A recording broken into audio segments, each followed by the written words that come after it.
Coucou tout le monde, c'est Letty. Bienvenue dans la vidéo du mercredi pour Tout en colle.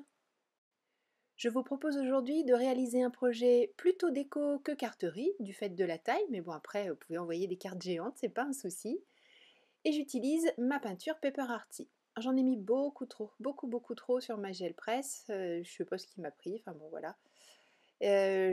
Toujours est-il que j'utilise mon rouleau dur pour étaler cette peinture. Vous avez vu, j'ai mis deux tonalités de vert. Je décharge un peu mon rouleau et je repasse sur la gel presse pour essayer d'en enlever un petit peu. Il n'y a vraiment pas besoin d'en mettre beaucoup, hein. Le truc c'est de travailler avec le rouleau pour obtenir une couche assez fine. Je garde quand même cette épaisseur. J'utilise un peigne pour faire des traînées dans ma peinture. Je le mets à tremper tout de suite parce que la peinture acrylique comme ça sèche assez vite et après à nettoyer c'est pas rigolo. J'enlève une première couche de peinture à l'aide d'un papier Burke. Vous savez, j'ai toujours des papiers Burke à côté. Puis finalement, je ne trouve pas si Burke que ça, alors je vais le garder pour faire une autre création. Je prends maintenant mon papier, le papier que j'avais prévu. C'est du papier Maya que j'ai découpé au format A5 et je pose dessus un autre Maya. De cette manière, sur le papier du milieu, je vais avoir le fond et sur le papier autour, ça va créer une sorte de cadre.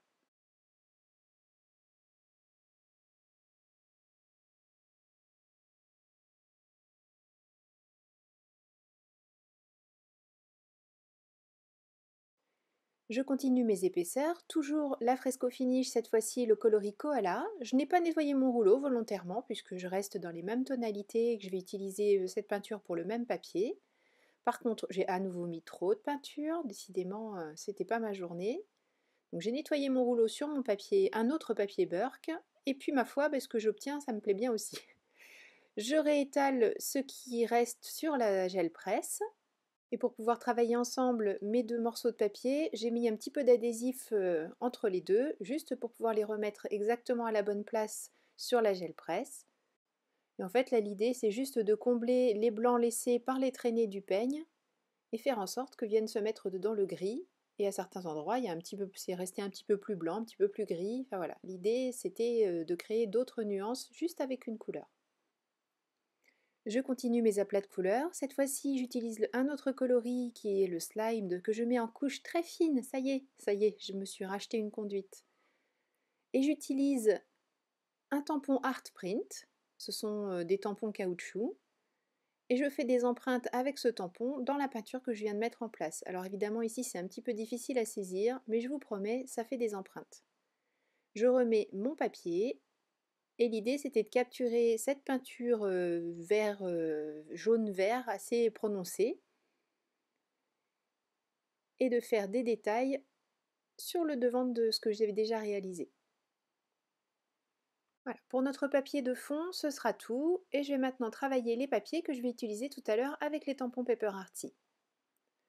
Je pars sur des tonalités de rose, rouge, orangé, jaune. Je mets ma peinture en couche fine, c'est beaucoup mieux quand même. À chaque fois, je nettoie mon rouleau sur le papier Burke que j'ai à côté. Alors je ne fais pas, contrairement à ce qu'on peut croire en voyant la vidéo, je ne fais pas des mouvements de va-et-vient, mais je fais bien un mouvement de rouleau toujours dans le même sens en fait. Comme tout à l'heure, j'utilise un art print pour laisser des empreintes dans la peinture que je viens de poser. Je fais en sorte qu'il y ait bien des empreintes partout. Je laisse sécher cette première couche rose pâle. Et une fois que cette peinture est sèche, je peux rajouter d'autres couleurs. J'ai choisi ici de mettre deux tonalités, un ton qui s'appelle cerise et un autre qui s'appelle banana. Et de la même manière que tout à l'heure, je ne fais pas des mouvements de va-et-vient avec mon rouleau, mais toujours des mouvements dans le même sens. En fait, je roule, je soulève et ainsi de suite. Je vais maintenant utiliser un pochoir, c'est un pochoir 100% tout en colle. Comme là la peinture est encore toute neuve entre guillemets, je peux l'enlever assez facilement. Au début je fais avec une lingette et je me dis que non, effectivement je peux la prélever avec mon papier Burke. Mais très rapidement, comme les couches sont super fines, ça sèche beaucoup trop et après avec le papier Burke je ne pourrai plus enlever ce que je veux.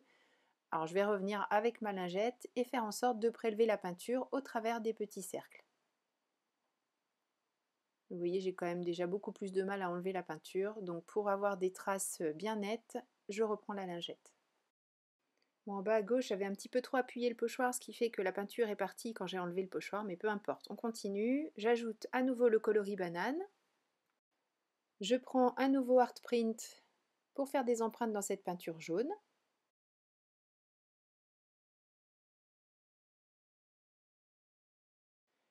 Et j'ajoute maintenant le coloris Cherry Red.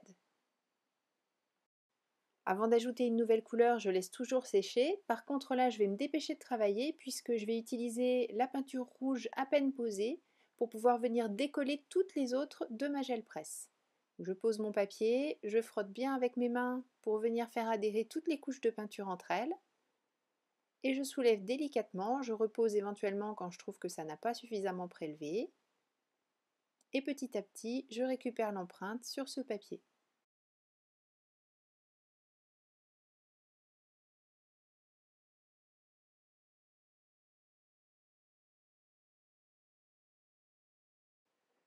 Je reprends le rouge de tout à l'heure. C'est un coloris en plus qui est translucide. Donc il va bien laisser passer au travers de lui-même, mais bien sûr a fortiori des empreintes que je vais mettre dedans, la couleur que je mettrai ensuite. J'ai toujours à côté mon papier Burke, c'est le seul nettoyage que connaîtra mon rouleau pendant ma session de gel presse. Par contre mes art prints je les mets à tremper tout de suite pour éviter d'avoir des heures et des heures de nettoyage derrière, hein. Ce sont des petites choses dont il faut prendre soin quand même. De même quand on utilise nos tampons classiques, il faut vraiment les nettoyer tout de suite, parce que la peinture sèche très vite puisqu'on utilise des couches assez fines et ce serait dommage de salir nos tampons. Après l'empreinte prélevée avec le hard print, j'ai utilisé mes petites bulles. Par contre, comme je ne les ai pas nettoyées, eh bien, il y a eu un dépôt de peinture d'une prestation précédente, mais peu importe, après tout ça fait partie du truc.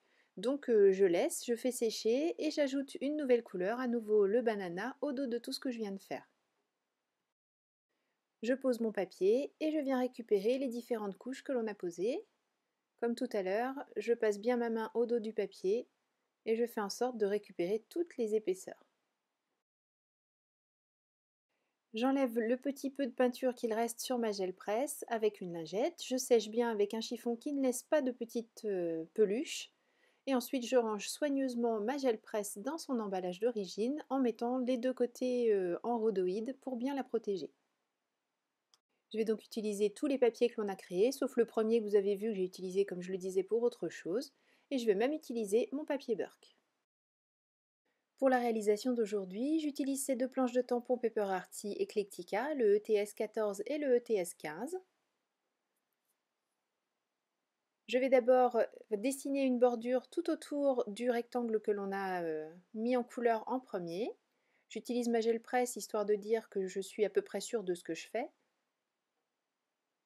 D'autant que comme on travaille, même si la peinture est en couche très fine, c'est quand même une épaisseur. Et parce que je suis sûre de la peinture acrylique, pour être sûre que mon empreinte soit belle, sèche vite et tienne bien sur la peinture, j'utilise mon encre Archival noire. J'ai choisi de laisser le tampon toujours à la même place dans la gel presse. Dans la gel presse, pas du tout. Dans la presse de précision. Et c'est mon papier que je fais tourner, donc je ne vais pas avoir un cadre complètement fermé de tous les côtés. Il sera présent ce motif sur les quatre côtés, mais pas de choses complètement fermées. J'utilise ensuite les motifs fleurs des deux planches, puisqu'on a une fleur sur chacune des deux planches. Et j'utilise aussi tous les papiers que j'ai créés tout à l'heure, les uns après les autres.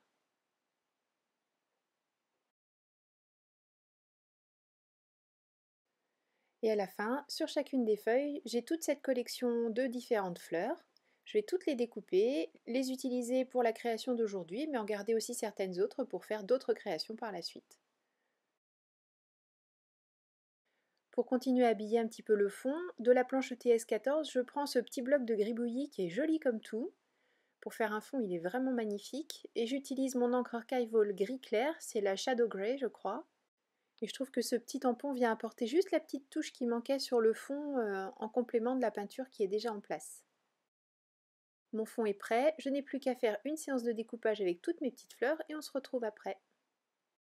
Voilà, tout est prêt, j'ai toutes mes fleurs, donc je vais pouvoir vraiment choisir celles que je souhaite utiliser dans cette composition en variant les motifs de fond, en variant les motifs des fleurs. Donc j'essaie d'arranger un petit peu, voir comment ça me plaît.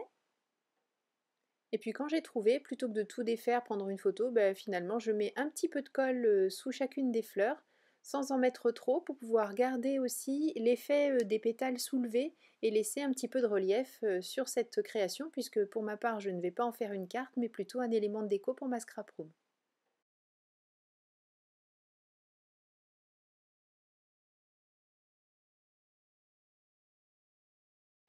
Dans la planche ETS15, on a une étiquette avec les mêmes petits gribouillis que ceux que j'ai utilisés pour le fond tout à l'heure.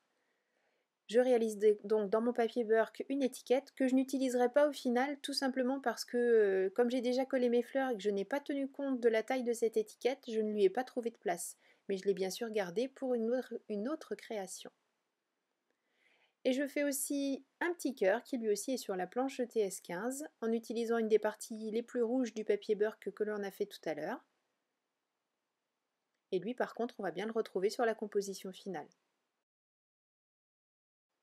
Je vais mater cette partie sur du papier noir, c'est du Maya. Je coupe un rectangle aux dimensions que je souhaite obtenir, c'est-à-dire que je vais avoir un petit cadre de 2 mm, 2 mm et demi tout autour de ma composition. Par contre, j'évite le centre, tout simplement pour pouvoir récupérer le Maya qui est au milieu, parce que ce serait dommage que tout soit perdu. Et comme je ne vais pas envoyer cette carte, puisqu'au final, donc comme je vous le disais, c'est pas une carte, mais c'est une déco pour ma scrap room, je n'ai pas peur que ça s'écrase au milieu, et puis il n'y a pas une réelle épaisseur, donc même si c'était une carte, je pourrais quand même faire cette découpe et récupérer le Maya du milieu et ne me servir que de ce cadre. Et une fois que j'ai collé ce cadre noir, je peux venir mettre le tout en place sur le cadre que l'on a créé au début avec la gel presse. Pour donner un petit peu plus de relief au tout, plutôt que de le coller directement à la colle, je vais utiliser de la mousse adhésive 3D pour mettre ce morceau en place sur le cadre gel presse. J'aurais aussi pu utiliser de la mousse 2 mm, la mousse de chez Rayer vendue en plaques. Ça aurait sûrement même été un petit peu mieux puisque là j'ai quand même utilisé pas mal de mousse adhésive. Après avoir tracé des repères, j'enlève le surplus autour de mon cadre pour ne vraiment garder que ce qui m'intéresse. Je vous fais maintenant visiter les petites touches de finition que j'ai rajoutées. J'ai ajouté notamment du Glossy Accent sur certains pétales de fleurs. On voit bien, là ça brille bien.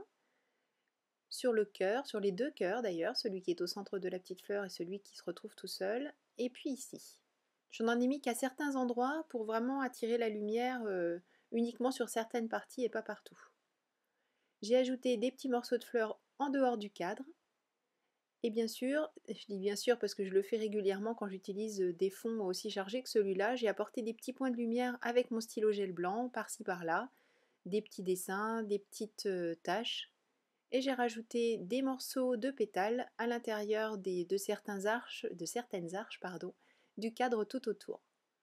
Et cette réalisation est terminée. Merci beaucoup d'avoir suivi cette vidéo. Je vous donne rendez-vous dès la semaine prochaine pour une nouvelle création pour tout en colle. D'ici là, prenez bien soin de vous, créez et partagez. Gros bisous, bye bye.